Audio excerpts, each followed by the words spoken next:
Which vitamins help in blood clotting? Vitamin A, vitamin C, vitamin કે vitamin E? Blood clotting થવામાં કયા વિટામિનની મૂળભૂત મહત્વની ભૂમિકા રહેલી છે મિત્રો? વિટામિન એ છે. વિટામિન એ છે એ શાના માટે કાર્યરત છે? જુઓ, આ રીતનો પણ પ્રશ્ન આપણી સ્પર્ધાત્મક પરીક્ષામાં પૂછાય તો આપણે એક આઈડિયા રહેવો જોઈએ. વિટામિન એ છે જે આપણા શરીરમાં આંખ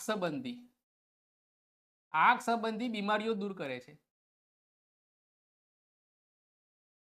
બીમારી શું કરે છે? દૂર કરે છે. બરાબર છે, આ યાદ રાખવાનું છે. વિટામિન સી છે જે આરબીસી ના કણો માટે બહુ મહત્વની ભૂમિકા છે. બરાબર, આરબીસી માટે બહુ જ મહત્વની ભૂમિકા છે આની. તેમજ ખોરાકના પોષણ માટે પણ જરૂરી છે. બરાબર, વિટામિન સી ખોરાકના પોષણ માટે. ચાલો, વિટામિન કે છે એ ખાસ કરીને આપણા શરીરમાં ક્લોટિંગ કરે છે. અને ક્લોટિંગ શામાં કરે છે? તો બ્લડમાં કરે છે. આ યાદ રાખવાનું છે.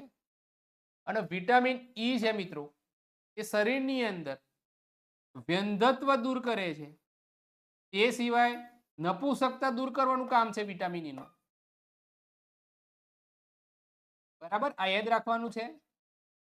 આ વારંવાર આપણી સ્પર્ધાત્મક પરીક્ષામાં વારંવાર આ ટાઈપના ક્વેશ્ચન પૂછાતા આયા છે. બરાબર, હવે પછી જો ક્વેશ્ચન પૂછાય તો આપણે એક આઈડિયા રહેવો જોઈએ. બરાબર, ચાલો.